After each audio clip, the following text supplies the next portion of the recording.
Cranial cavity and meninges. This is cranial cavity. The interior surface of the cranial cavity is lined by the dura mater and the surface of the brain is covered by the pia mater. Between the pia mater and dura mater there is arachnoid dura mater, and these three membrane, pia mater, arachnoid mater and dura mater, together constitute the meninges of the brain. The arachnoid matter is connected to the pia mater by many fine filamentous processes. These two membranes are held together and closely associated with the brain and therefore discussed with the brain. Dura mater. The cerebral dura mater is a strong fibrous membrane consist of two layers, outer endosteal layer and inner meningeal layer.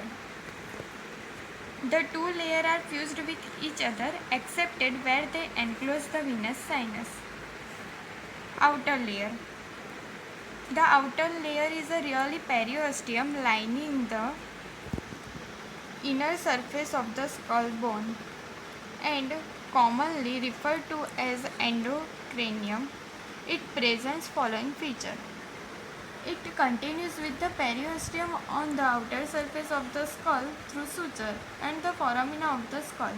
It is also continuous with the periorbital through superior orbital fissure. It provides seats for cranial nerve and for optic nerve. For cranial nerve, which fuse with epinuria, and for optic nerve, which fuse with the sclera of eyeball. It is loosely attached to the inner surface of the vault of the skull by numerous fibrous and vascular processes. However, it is firmly attached to the base of the skull along the suture and around the margin of the foramen magnum. As a result, it is easily stripped from the vault of the skull but not from the base of the skull. Meningeal vessels pass through this layer to supply the bone. Inner layer means meningeal layer. The inner layer is really dura mater proper. It is enclosed the brain and at the foramina magnum becomes continuous with the dura mater. At the foramina magnum it is continuous with the dura mater which is around the spinal cord. So, the next topic is folds of dura mater. There are 4 folds of dura mater: falx cerebri, tentorium cerebelli, falx cerebelli, and diaphragma celli. Falx cerebri. It is a large sickle-shaped fold of dura mater occupying the median longitudinal fissure between the two cerebral hemispheres. Its narrow anterior end is attached to the crista galli like this, and broad posterior end on the tentorium cerebelli along the median plane. Its convex upper margin is attached to the lips of the sagittal sulcus like this,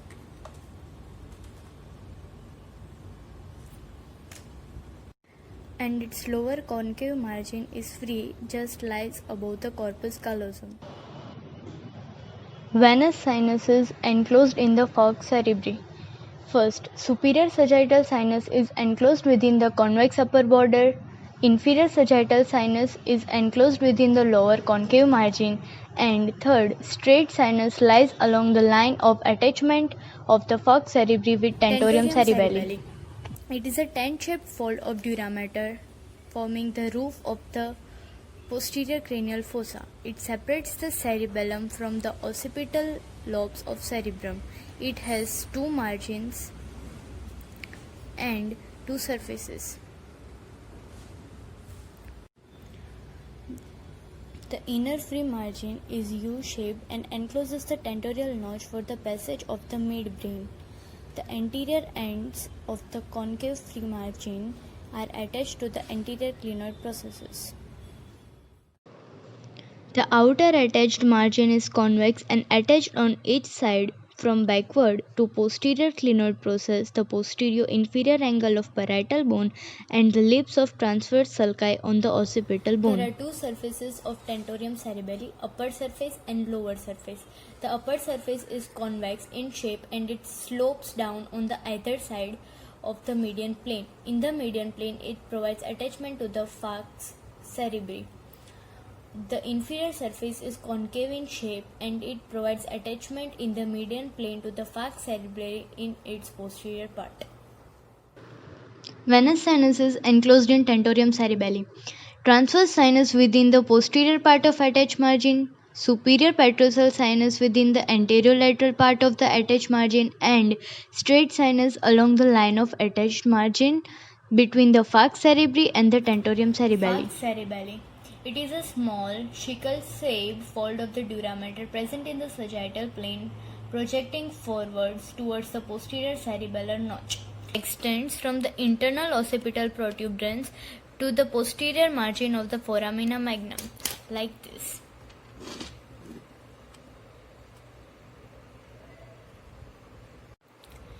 It has two borders. The anterior concave border is free while the posterior convex border is attached. Occipital sinus along with its posterior attached part is enclosed within the falx cerebelli. Diaphragma sali. It is a small circular horizontal fold of the inner layer of dura mater forming the roof of the hypophyseal fossa. It is attached anteriorly to the tuberculum sali and posteriorly to the dorsum sali and becomes continuous with the dura mater of the middle cranial fossa on each side. It has a central aperture which provides passage to the stalk of pituitary gland. Let's study about the blood supply and nerve supply of the dura mater. We start from the arterial supply of the dura mater. In dura mater there are two layers, inner layer and outer layer. Inner layer is also called as the meningeal layer. It is more fibrous and requires very little blood to nourish it. The outer layer is richly vascular and provides nourishment to the adjacent bones. There are two compartments, supratentorial compartment and infratentorial compartment. In the supratentorial compartment, it is supplied by the following arteries. There are three cranial fossa. In the anterior cranial fossa, which is supplied by the ophthalmic arteries, anterior and posterior ethmoidal arteries. In the middle cranial fossa, which is supplied by the middle meningeal artery, accessory meningeal arteries, internal carotid arteries, and ascending pharyngeal arteries. The middle meningeal artery is the often source of the blood during extradural hematoma. The vault of skull is supplied by the middle meningeal artery. In the posterior cranial fossa, which is supplied by the meningeal branch of the occipital artery and vertebral arteries. Then we study about the nerve supply of the dura mater. In the supratentorial dura, it is supplied by the ophthalmic nerve, and in the infratentorial dura, it is also called as the dura of the floor, which is supplied by the following arteries. It has rich sensory innervation. In the anterior cranial fossa, which is supplied by the anterior and posterior ethmoidal nerves. In the middle cranial fossa, which is supplied by the meningeal branch of the maxillary nerve in the anterior part of the middle cranial fossa, and the meningeal branch of the mandibular nerve. It is supplied in the posterior part of the middle cranial fossa. It is also called as a nervus spinosus. In the posterior cranial fossa, the meningeal branch of the vagus and a hypoglossal nerve. The dura mater around the foramen magnum is supplied by the C2 and C3 cervical nerves. So the next topic is intracranial dural venous sinus. There are various venous channels that are present in our cranial dura mater, and they are formed by the two ways.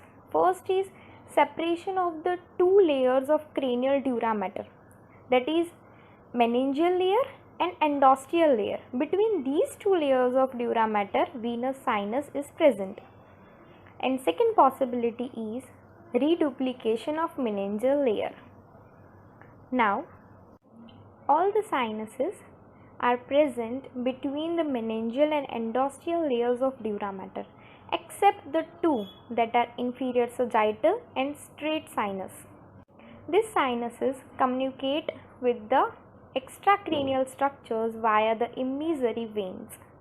The blood from this dural venous sinus is ultimately drained into the internal jugular vein. There are certain characteristic features for this dural venous sinus. First is that they lie between the two layers of the dura mater. Second is that there is no musculature coat in their wall, means that they are lined by the endothelium only. They are devoid of the valves in their lumen. Valves are not present to prevent the backflow of the blood. They receive the venous blood and cerebrospinal fluid.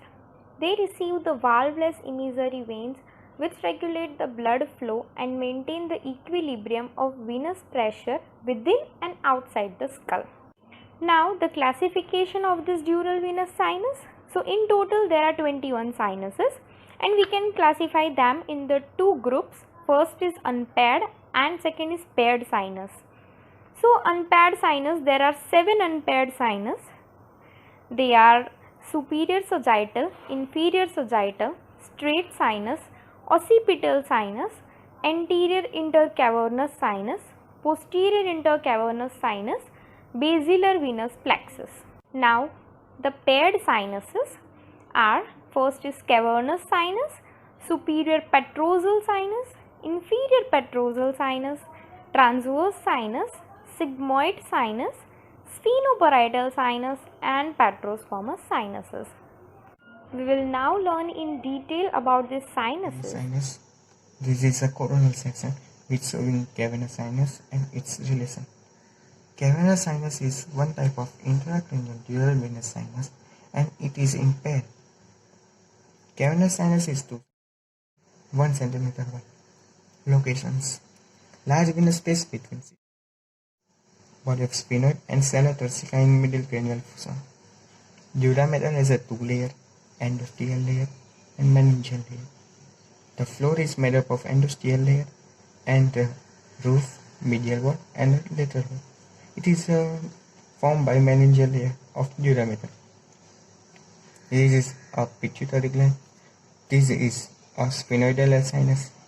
This is an optic chiasma. Relations of cavernous sinus. It is related to anterior, posterior, superior, inferior, medial and lateral. Structure passing through the cavernous sinus: oculomotor nerve, trochlear nerve, ophthalmic nerve, maxillary nerve, which is passing through the cavernous sinus, and abduction nerve and internal carotid artery. It is also passing through the cavernous sinus. This is the cavernous sinus. Tributes and communication of cavernous sinus. Tributes of cavernous sinus. Cavernous sinus receive blood from which sources? It is called tributes of cavernous sinus. This is the superior view of cranial and this is cavernous sinus. It receives blood from 3 sources: from meninges, from brain, from orbit. From meninges, sphenoparietal sinus; from brain, inferior cerebral vein, superior and middle cerebral vein. This is a prependicular. From orbit, superior ophthalmic vein, inferior ophthalmic vein, both together and form a ophthalmic vein and central vein of retina. Communication of cavernous sinus. It communicates transverse sinus via superficial petrosal sinus, internal jugular vein via inferior petrosal sinus, thyroid venous plexus via emissary vein, opposite cavernous sinus. This cavernous sinus, it is opposed to each other and it is communicate via intracavernous sinus and posterior intracavernous sinus. Superior sagittal sinus, internal vertebral venous plexus and facial vein. It is communicate with 2 ways: one ophthalmic vein and emissary. Superior sagittal sinus. It lies between the 2 layers of fox cerebri along the convexity of its attached border. It begins at crista galli, just behind the foramen cecum, and passes backward and reach to the internal occipital protuberance. It deviates usually to the right to become continuous with the right transverse sinus, which in turn become continuous with the right sigmoid sinus. The right sigmoid sinus leaves the skull through the jugular foramen to continue as the right internal jugular vein. The size of the sinus become progressively larger as it passes backward from the crista galli to the internal occipital protuberance. To discuss about dural venous sinuses, superior sagittal sinus तो हमने आगे पढ़ लिया. अब inferior sagittal sinus और sinuses पढ़ने वाले. पर मैंने एक फिगर बना के रखी है पहले से ही, आसान फिगर देख लेते हैं. Anterior portion, posterior portion, superior and inferior. ठीक है. Superior sagittal sinus, inferior sagittal sinus, straight sinus, transverse sinus, cavernous sinus, sigmoid sinus. ठीक है, पढ़ते ही. तो पहले इन्फीरियर साइनस. सुपीरियर साइनस के नीचे फाक्स सेरेब्री के नीचे होगा inferior sinus. It is a small venous channel present between two layer of the free margin of the falx cerebri. ठीक है. और ये एंड होगा तो वहाँ पे उसे ग्रेट वेन ऑफ गैलन मिलेगी और वहाँ से स्ट्रेट साइनस बनेगा जिसे हम स्ट्रेट सजाइटल साइनस कहेंगे. और उस स्ट्रेट साइनल का दूसरा छोर होगा, वहाँ से दो साइनसिस निकलेंगे, राइट और लेफ्ट ट्रांसवर्स साइनस. ये ट्रांसवर्स साइनस है. ठीक है. तो राइट और लेफ्ट ऐसे दो ट्रांसवर्स साइनस हो गए. और ट्रांसवर्स साइनस से आगे सिग्मोइड साइनस में ट्रांसवर्स साइनस आगे जाके सिग्मोइड साइनस बनाएगा. और सिग्मोइड साइनस इसलिए कहते हैं वो एस शेप का होगा. और जहाँ पे सिग्मोइड साइनस और ट्रांसवर्स साइनस मिलते हैं वहाँ पे कैरोनस साइनस की में से निकला हुआ एक साइनस सुपीरियर पेट्रोजल साइनस मिलेगा. और सिग्मोइड साइनस का दूसरे ओर से एक कर्व लेगा जिसे हम इंटरनल सिर्फ जुगुलर बल्ब कहेंगे. क्या कहें? ये वाला जुगुलर बल्ब. और जुगुलर बल्ब में इन्फीरियर पेट्रोजल साइनस मिलेगा और वहाँ से एक स्ट्रेट साइनस बनाएगा जिसे हम इंटरनल जुगुलर बल्ब या इंटरनल जुगुलर वेन भी कहेंगे. ठीक है. तो ठीक है. Inferior sagittal sinus, great vein of Galen, straight sinus, transverse sinus, cavernous sinus में से दो साइनस निकलेंगे, superior petrosal sinus and inferior petrosal sinus, sigmoid sinus, internal jugular bulb and internal jugular vein अथवा तो साइनस. ठीक है.